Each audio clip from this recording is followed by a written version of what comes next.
It's a developing story News 10 is following closely. 15 years ago, Kaelin Glazier disappeared. Her remains weren't found until 2008. Now, Billy Simmons is on trial for her murder. This morning, the prosecution got closer to wrapping up its case, focusing on the science behind the investigation. Another busy day in the courtroom. More testimony in the William Simmons murder trial. The first witness to take the stand, FBI agent Shauna Carroll, her second day in front of the jury. Prosecutors wanted Carroll to clarify her interviews with Simmons. William would walk the girls home if they were at his trailer.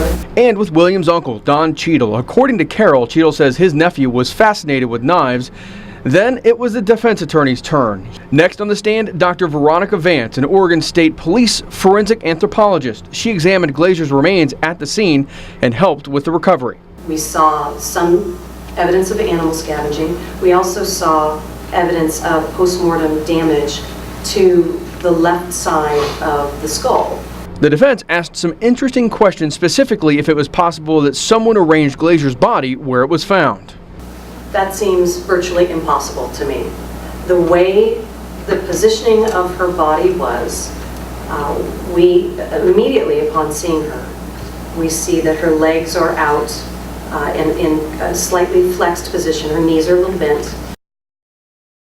The prosecution continued hammering on forensics throughout the afternoon. News 10's Caitlin Conrad continues our team coverage.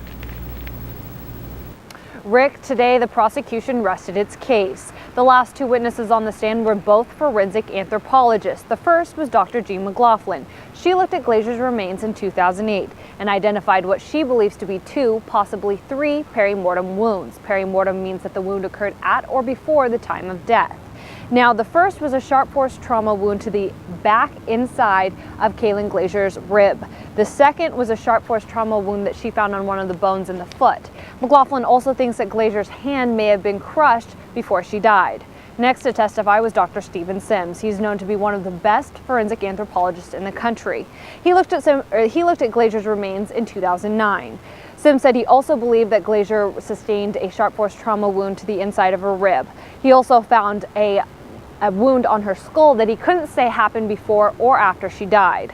Both witnesses also testified that the odor of a decomposing body can sometimes be hard to detect. They also said that the rate of decomposition depends on several variables, the most important being temperature. Tomorrow, the defense will get a chance to make its own case in the defense of William Simmons. The case will resume again tomorrow at 9 a.m. Covering your news live in Medford, Caitlin Conrad, News 10.